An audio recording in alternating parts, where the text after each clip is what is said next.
Oh, good evening, everybody, and welcome to this evening's broadcast back on this Friday night. Oh my gosh, June 5th, 2026. Crazy, crazy, crazy. Summer school started, and let's see, baseball's going. Watching the Stanley Cup playoffs. You know, uh, Vegas and Hurricanes, Carolina, and Vegas Golden Knights. That's going on. So hopefully everyone's doing well. Summer kicked off nice for you. Uh, it's not, I don't know if it's not quite warm enough to swim yet, you know, but it will be getting there. And I think we're supposed to get rain for next rest of the week and the next week. It's rain. So hopefully everyone's doing fine and blessed. And uh, you are watching the LSFL number four letter U broadcast YouTube channel. Please subscribe. And I also have Slick Teas and Crafts, which I do vinyl and sublimation crafts like shirts and hats and tumblers, coffee mugs, totes, aprons. What else I do? Luggage tags, all kinds of different things. Earrings, mouse pads, coasters, stuff like that. you know. So I have a Facebook uh, page for that. So yeah, looking to play again. I got the itch to play drums again. So I've been, boy, it's just, boy, times have changed. I guess as I got older and trying to find musicians. I don't know. Anyway, things are well, and I was looking forward to this summer. And hopefully you are too. You got some trips planned and vacation time and things like that. So anyway, tonight's topic, the rare times I watch TV is, you know, the wife's into Family Feud, and I was thinking about game shows. So like you grew up watching them. Who did? Like me as a kid, what The Price is Right has been around forever.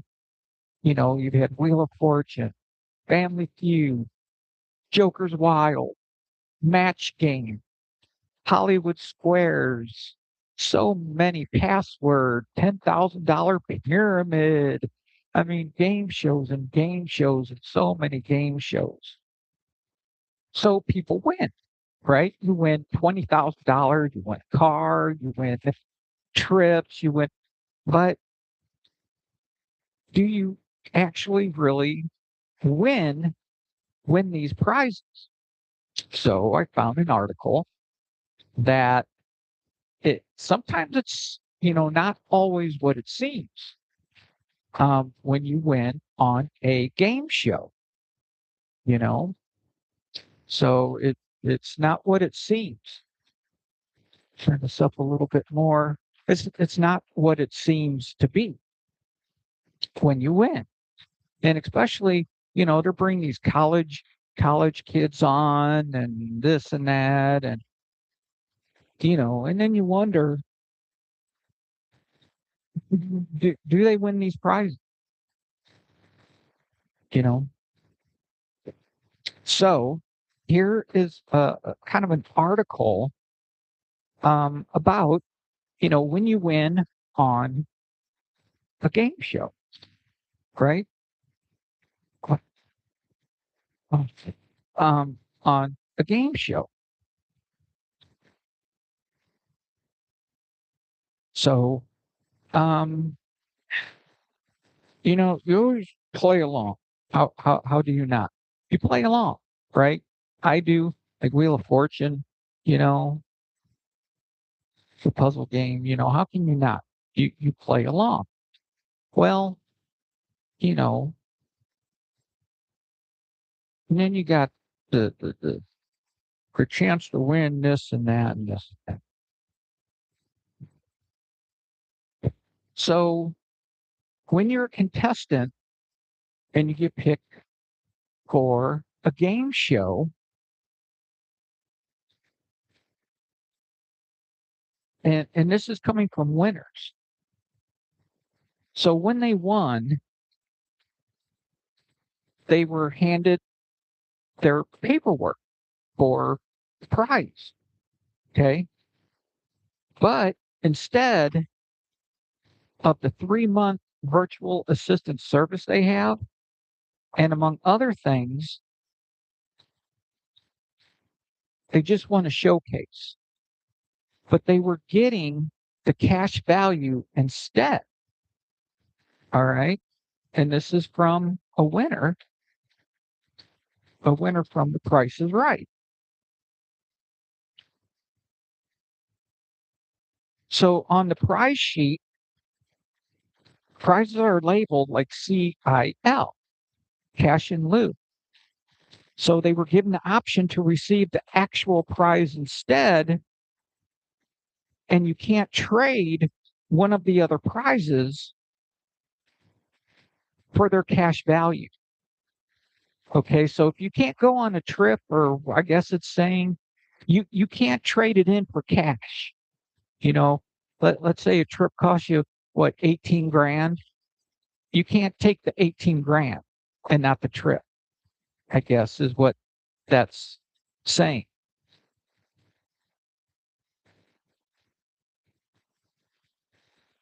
So come to find out, the shows actually buy the prize, some of them.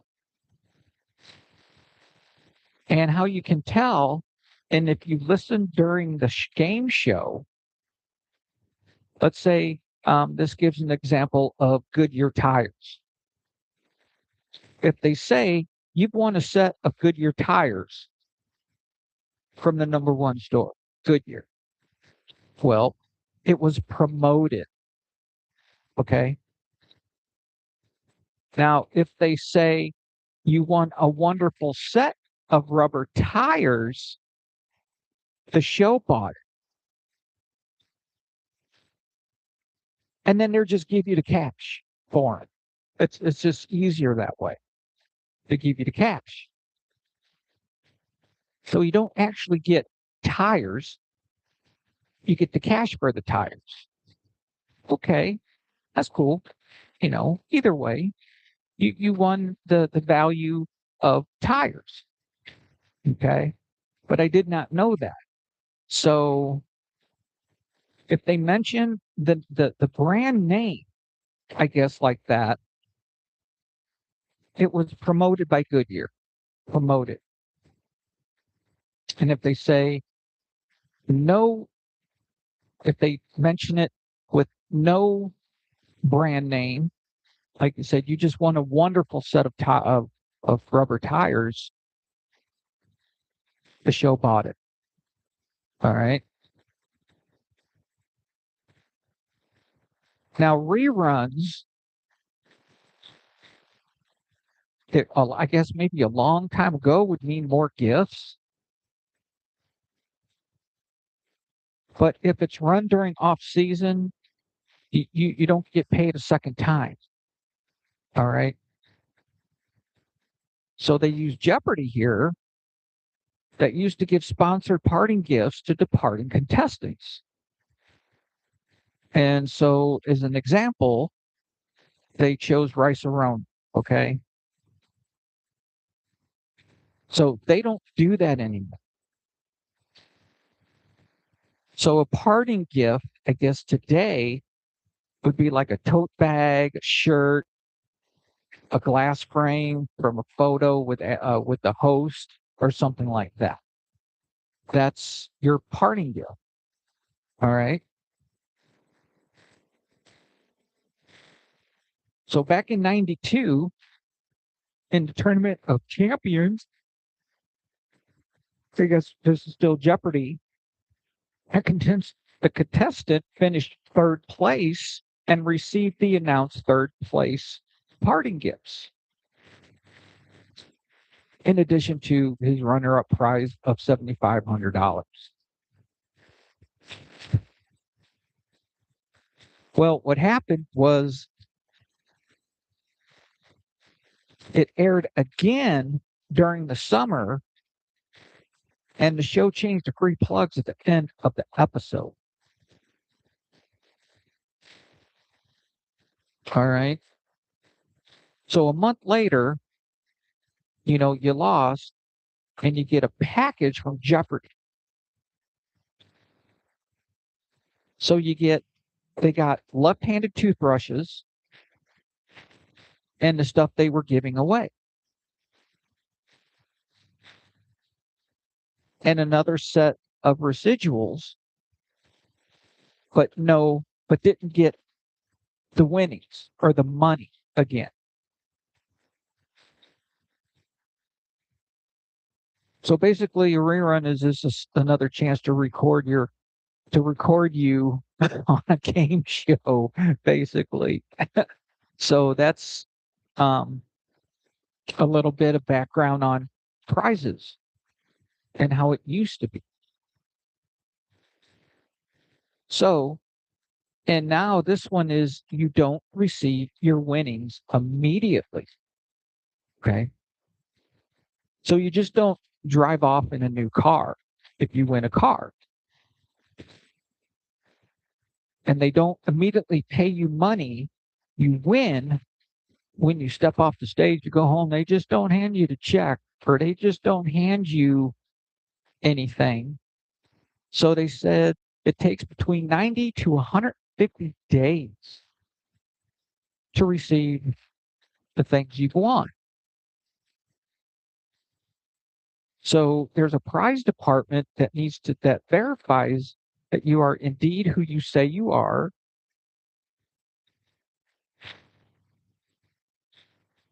When you go on the show. All right. Now, someone told them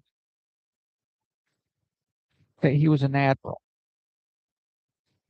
and the FBI came in and wanted to know where we found this man.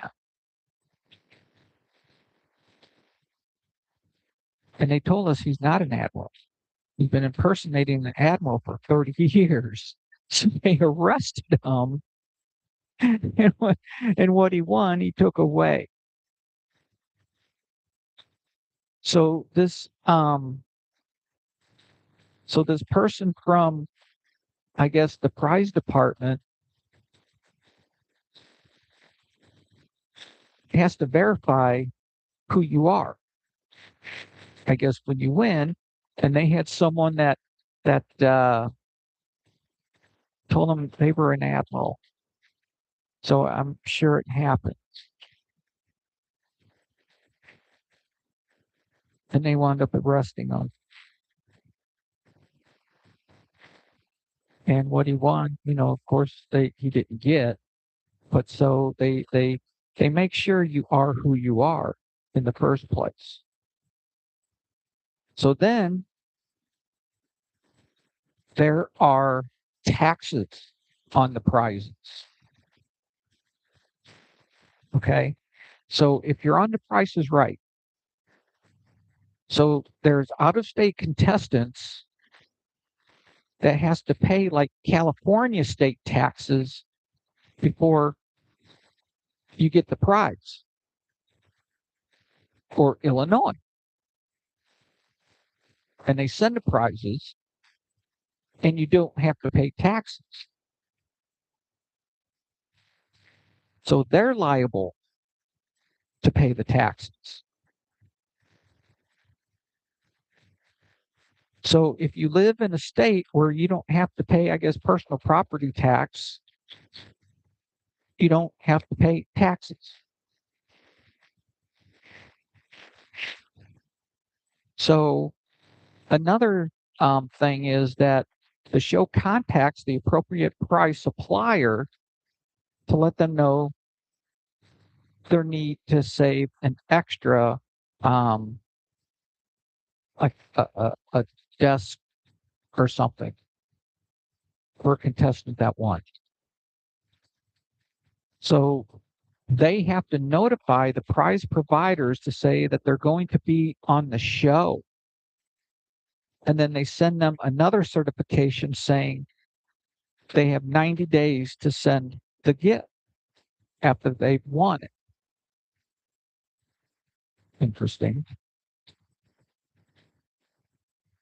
So there's the show just isn't paying out prize money also.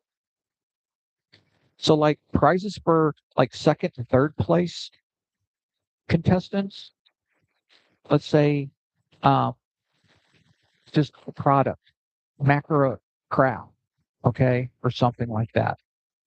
Or photo courtesy of Sony Pictures Television.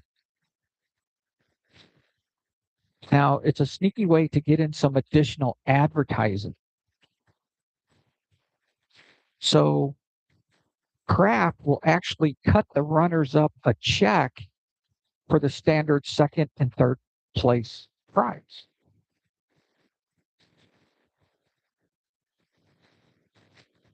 Now, if you're on and get like a jackpot round, so which is the show's, it's a plug for the round's sponsor. This arrangement with the show is similar to that of like the whole Kraft plug thing. Okay. Now Kraft would pay out, say, 3,000 an episode.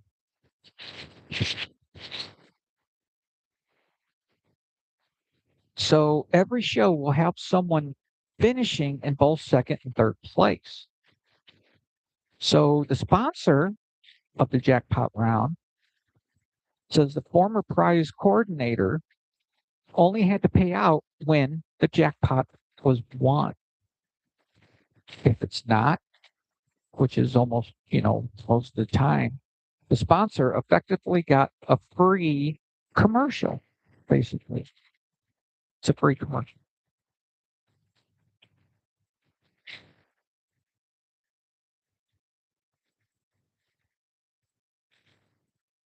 Now, if the jackpot won every time it was offered, the sponsor only was responsible for paying 3 of those jackpots.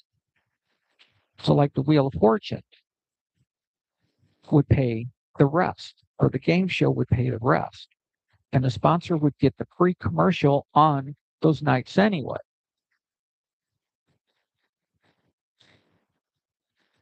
So the sponsor of that round is getting a fantastic deal for them. It's not, hey, it's Wheel of Fortune. It's this fantastic show that all of America is watching. So it's a cheap commercial. So if you make sense out of this, it's yeah, how that works.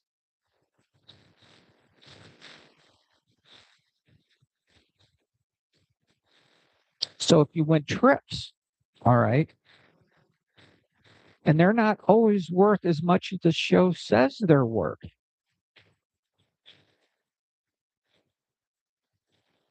So winners are taxed on pretty much whatever they win. You're taxed. And the amount of taxes a contestant has to pay depends on the value of the prizes they actually win. So um, if if you're playing a game, I guess,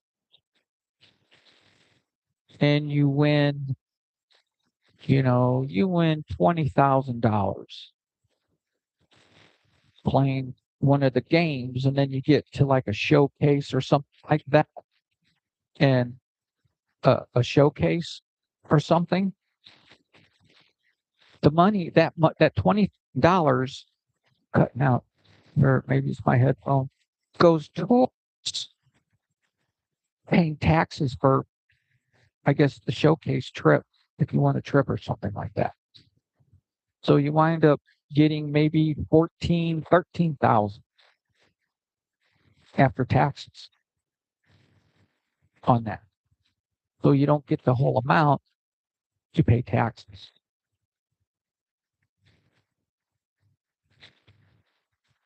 So for trip prizes, the value announced on a show may be different from what the players actually taxed on, because the value announced on the show reflects the price of the trip during a sponsoring, let's say, hotel's peak season. See, they little things that get you, you know. So they have to honor blackout dates. So they won't offer a trip during like Thanksgiving or Christmas. So that's a lot of money that the hotels and these trips would lose, is during these busy seasons. All right. So that's another. So yeah. So the paperwork explicitly states that winners of trips have up to 365 days following their air date to redeem the prize. So the value of the trip can fluctuate depending on when the trip is taken. So it's not set. It depends on when, I guess, when you choose to take the trip. So if they did redeem the trip, they would find out what the comparable rate would have been for the time of year that they were staying. So when it came time to pay taxes for the prizes, the contestant was only taxed on what they would have paid during the off season. So there's that. Yeah. So a little, you know, you might win, but after taxes, if you're in a state that will charge you taxes, you know, um, you got to pay taxes on what you win. Let's see if I can find another.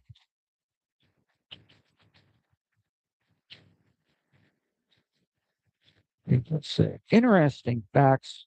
Where do the money and prizes on game shows come from?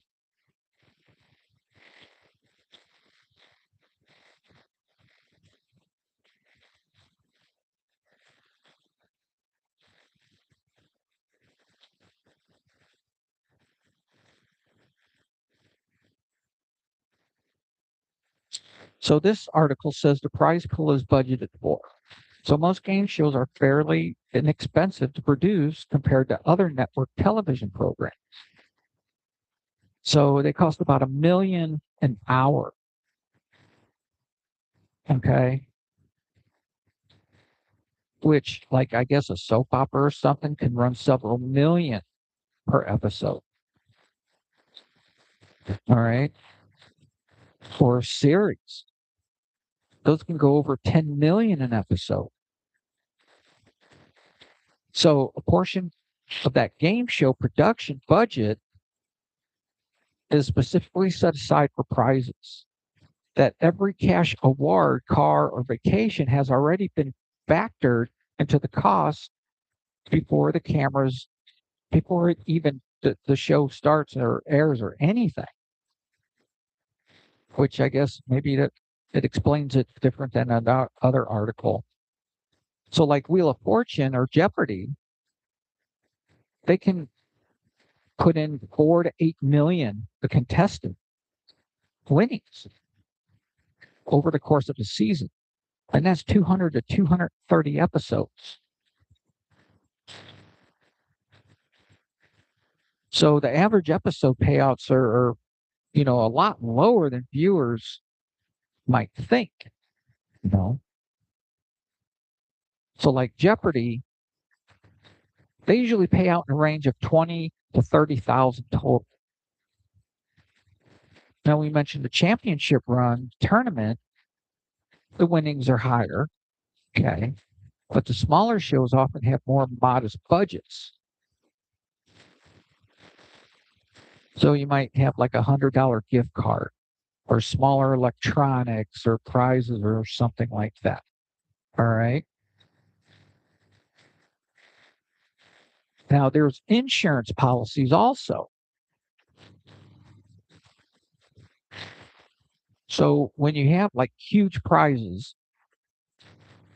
and $1 million jackpots and things like that, the production is not actually risking the full amount out of pocket. So the real um, show relies on prize indemnity insurance. Now the show pays a premium, and if a contestant hits the top prize, the insurance company covers the payout. So it's like insuring a lottery ticket because the risk is spread out, predictable, or manageable. Now, the approach is common not just for cash prizes. Oops, no, where was I? But for high value prizes like cars and vacation packages. So the insurance gives producers the freedom to design bigger and more bonus rounds and flashier prizes. And so it's what allows those nail biting, one question away moments. All right. So shows would have to scale way back on the high stakes drama. So if there's a cap and the prize is like $50,000, it wouldn't be as exciting, maybe.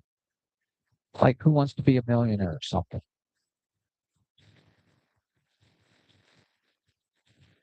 So we talked about sponsors.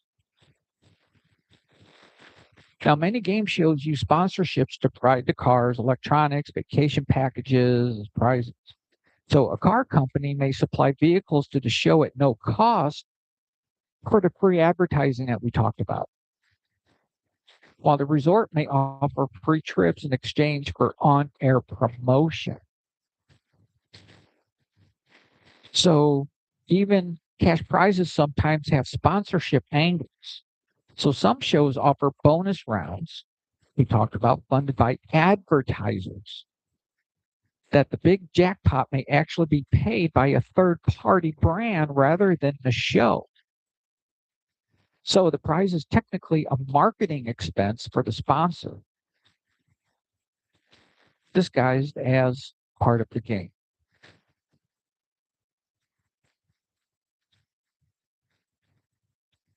And we talked about when you won.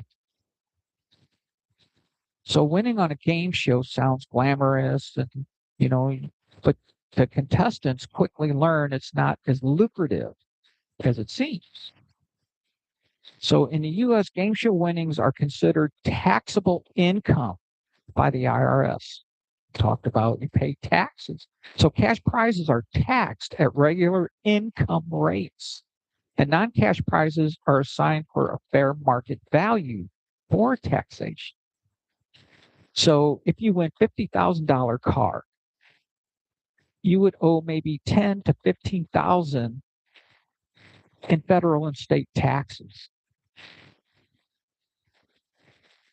Okay, that depends on the state, I guess. So the show often used the manufacturer suggests retail price when valuing prizes. The contestants can end up being taxed on an amount higher than what the item would actually sell for in the real world. So if you notice, like, like The Price is Right, the actual retail price, and it's always higher than what you think, that if you would go to the store, you always think higher cost, the actual retail price, right? You think, oh, well, that, that dresser would only cost like $500 or something like that. And it comes out to be like $1,500 or something. That's what I mean. It's you have to think hot on these game shows, I guess, and you know, um, because that's not what it costs. You can't think in the real world. what that would cost. I don't know. So taxes also influence how the show structure prize pays out. So some prizes are awarded immediately, but larger jackpots may be paid in installments or structured over time, which we call uh, 90 to 150 days or whatever it was. Okay. Now these larger jackpots may be paid in installments or structured over time to help contestants better manage the tax hit and avoid a large sum all at once.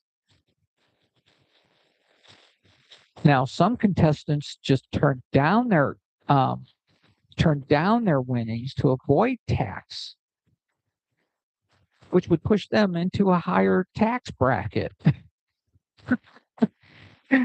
So when that happens, if you forfeit your winnings, the prize goes back to the sponsor, or the production company keeps the money for the next winner.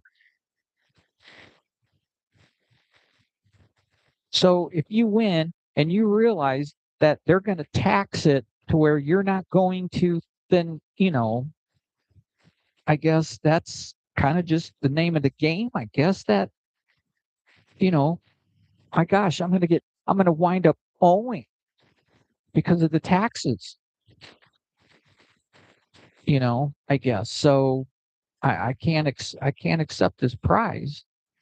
So there you go. So yeah, so now you got promoters, you got companies, you got taxes. Always, always think high cost, that everything is going to be higher than what you would think it would cost. And so most your money, if you do win, you're going to pay taxes and you wind up really not having a whole heck of a lot left, except, you got hey, I was on a game show, I mean, that alone, okay, I would take that. Hey, I was on a game show once. I was a contestant on a game show, and that's your claim to fame, so to speak, I guess. And you can say that, most of us, the chance being on a game show, I don't know if you fill out um it's like you fill out applications.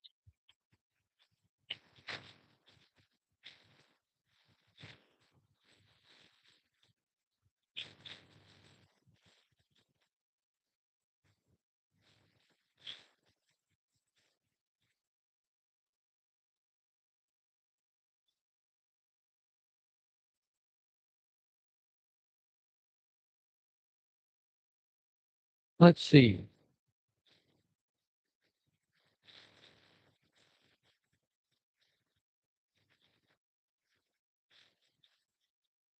Okay. Now, to become a contestant on a game show, you apply through official network casting pages, you pass an eligibility check, and stand out during high energy video or live auditions. So basically, the producers, this is like an audition for a movie part. Same principle for like being in a movie, to audition to be in a movie. Are you going to be upbeat? Are you going to act stupid? Are you going to be, how are you going to be? I guess depends on what the producers are looking for, and if you match that personality, I guess, and then they're maybe roll uh, without maybe even airing to see how everyone does. I don't know. I don't know. So they're definitely looking for characters with their personalities, you know, who will make you want to watch the you just want to you'll want to watch the contestants on how silly or how goofy or how they act. If you're going to stay, you'll get bored like anything. If they're, I guess you'll turn the channel. And that is boring. So the step-by-step roadmap to getting cast covers, tracking down opportunities, mastering the application, and shining during the interview. Okay. So the network has casting sites. So primary network landing pages to find current casting links. Major platforms include the ABC casting page, Game Show Network casting portal, Fox casting notices, and specific submissions hubs like the wall application on casting crane. Heard of. Now there's show credits and socials. So watch the closing credits of your favorite show for application phone numbers or web addresses. So you follow their verified social media accounts. Where casting directors regularly post emergency or seasonal casting calls. Now you can have audience selection bypass. Like for The Price is Right or Let's Make a Deal, you bypass the traditional application and instead book studio audience tickets through services like on-camera audiences and impress the producers during brief pre-taping group line interviews. So if I remember right, as you're coming in, the producers are there. And if you stand out to them, most likely you might be picked as a contestant as you're coming in. So it's a on the spot audition right then and there as you're going through and the producers are sitting there, I guess, as you're walking into the studio and they watch and they're pick you, you know. So there's strict eligibility criteria. So you got age and citizenship. So the shows require you to be at least 18 to 21 years old and a legal residents or citizens of the US or Canada. And then there's conflict of interest. So you cannot be related to anybody employed by the network, production company, or affiliated sponsor. So there's a cool off. So networks heavily restrict serial game show contestants, like the Wheel of Fortune contestant rules stipulate that you cannot have appeared on any game, dating, or reality show within the past year.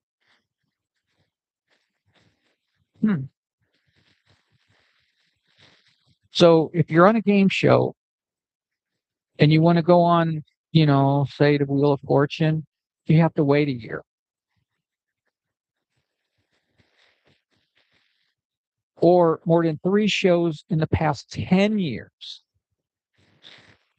Wow. So if you're on 3 shows in the past 10 years, you can't, you're, you know.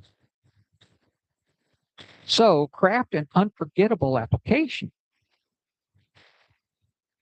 So you get applications, a lot of generic answers. It's just part bluff. But when you do, avoid boring facts. So when asked about your hobbies or job, share distinct, quirky, or esoteric anecdotes instead of saying like pets, mention specific exotic animals or unexpected talents.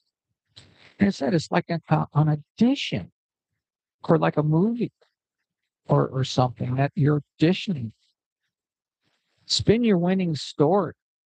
So when asked what you will do with the cash, never answer with pay off student loans, buy a house, save it. Give a visual, emotionally resonant or highly specific goal, like taking a grandparent to a specific overseas watercolor class or something. So why, I don't know, but you know, I don't know.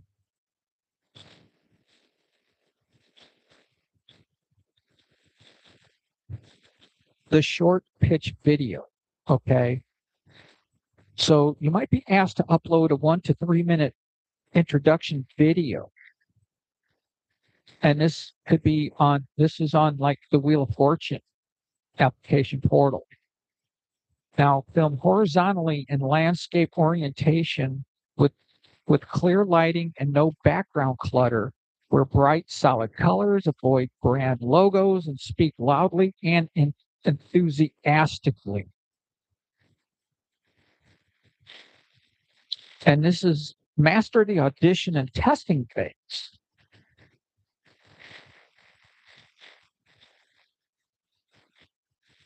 So you'll be in a multi-phase screening process if your application goes through. So you'll have a knowledge test. Skill-heavy shows require immediate testing, like Jeopardy requires passing the Jeopardy anytime test online before you can even secure a live audition spot. And like Wheel of Fortune requires a rapid fire session solving virtual toss-up puzzles. And then there's things called the mock game. So final auditions usually occur over video platforms or via large group calls. You will play a fake rapid round of the game against other applicants. Producers care less about a perfect score and more about how you handle stress, clap for others, smile, react to losing or winning points on camera. That's, it's like I said, this is nothing but an audition and your personality, you know.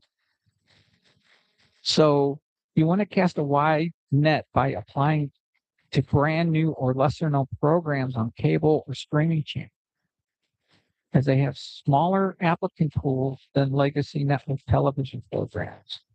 So if you want a chance to actually start and just be on one, think of a lesser known game show on a game show network or whatever, and try for one of those. Not like a mainstream. What are the big Price is Right, Wheel of Fortune, Jeopardy, or the three big game shows. I don't know because I don't watch TV, but you know what I mean.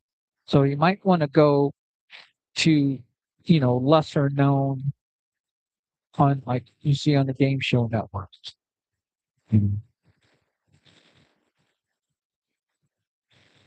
So you can tailor your strategy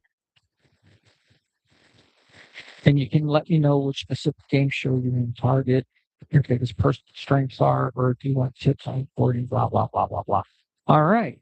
So that's even just to become a contestant on these game shows.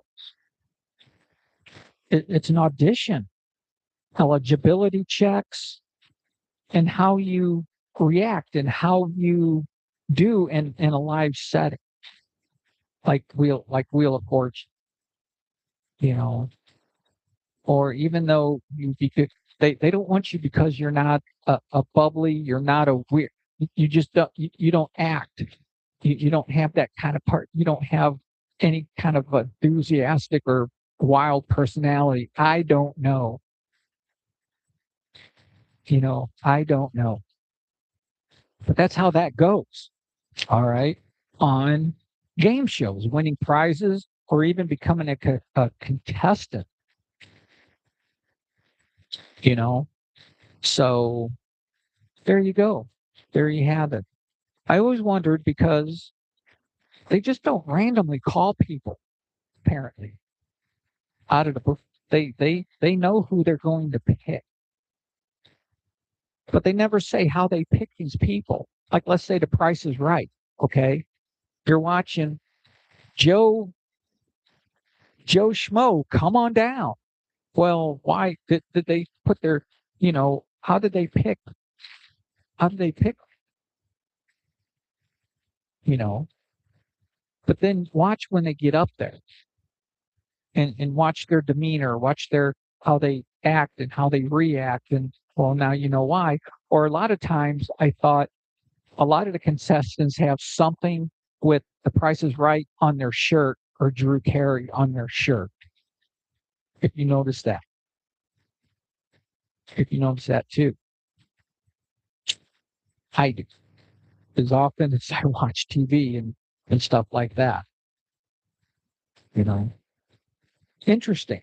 So me, I would probably, let's just say hypothetically, if I was chosen, you know, if I was chosen to be on a game show, I, you know, I couldn't, I don't think I could do it because I can't, I just, you can't, you almost can't be yourself. Like I said, it's an audition, you know, and they're looking for a specific type of personality, I guess.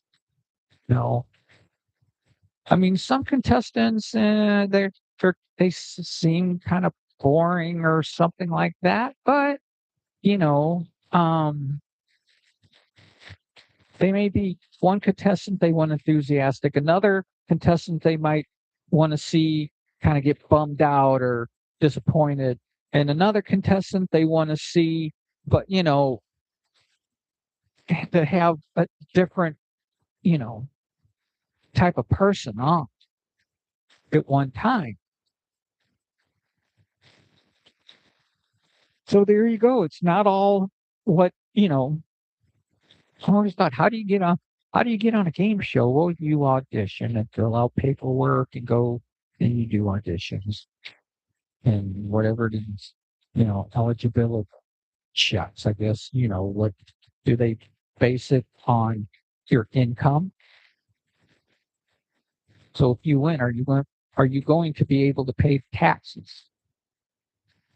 I mean, like I said, if you win money, the taxes might cost you more than you want, you know. So yeah, I don't know. I don't know. So there you have it.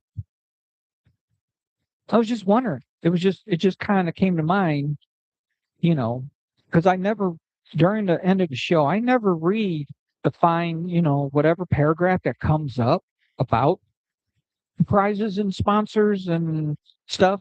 And I notice now, like, The Price is Right. Okay.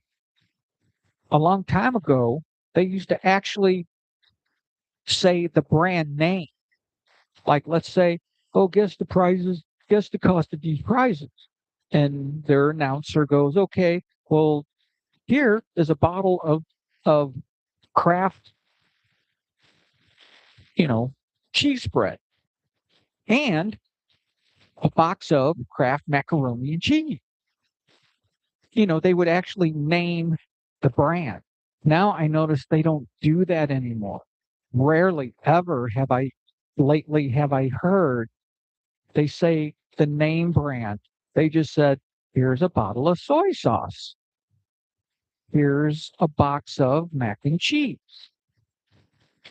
Here's a box of cake mix. They won't say the name brand, which is interesting, because they always used to. If I remember right, growing up watching game shows, they always, you know, told you the name brand. You know, here's a box of Betty Crocker cake mix. Not anymore. Not anymore. So maybe this is what they're talking about too, that between like the Goodyear tires, if they mention you just, want a set of Goodyear tires, or they say you just won a set of rubber tires, maybe, I guess, I don't know. So there you have it. I kind of understand a little bit. I'd have to, I would almost have to talk to somebody from the station or from the game show, you know, on that, if they would even talk. But anyway, there was a couple articles there, and like I said, this one just kind of came to mind. What should I've been on? I haven't been on lately. Been so much going on, and I need to get on, and because I want to do my next Bible topic, and so that's going to come up. And I'm thinking about going back to old structures, like I used to do positive news. I haven't done it in a long time. Positive news stories. Also, haven't done that. So anyway, I'm you know, how I maybe could change again and restructure the broadcast and things like that. So anyway, so I hope you enjoyed the topic, and look it up and read up on it. You know, um, I tried to find pretty, you know, relatively understandable article, but it's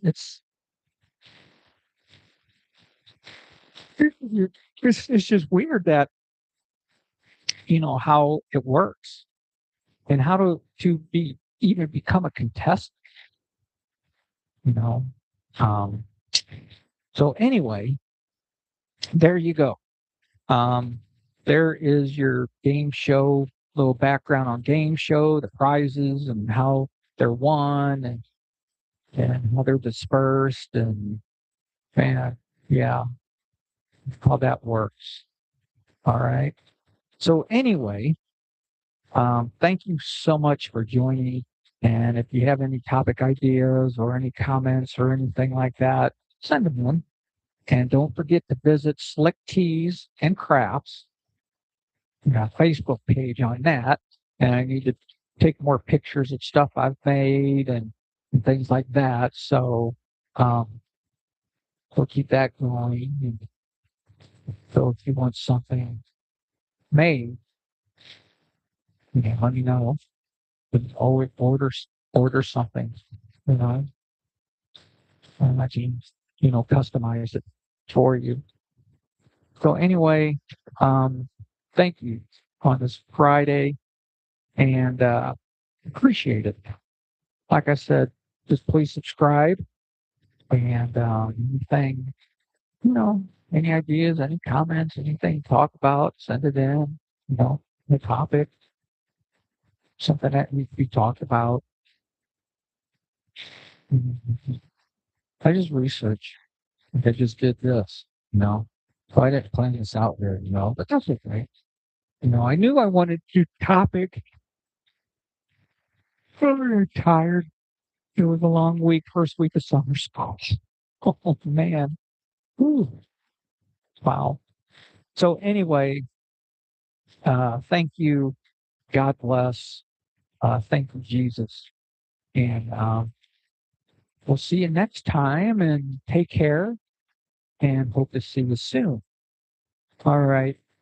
We'll see you next time.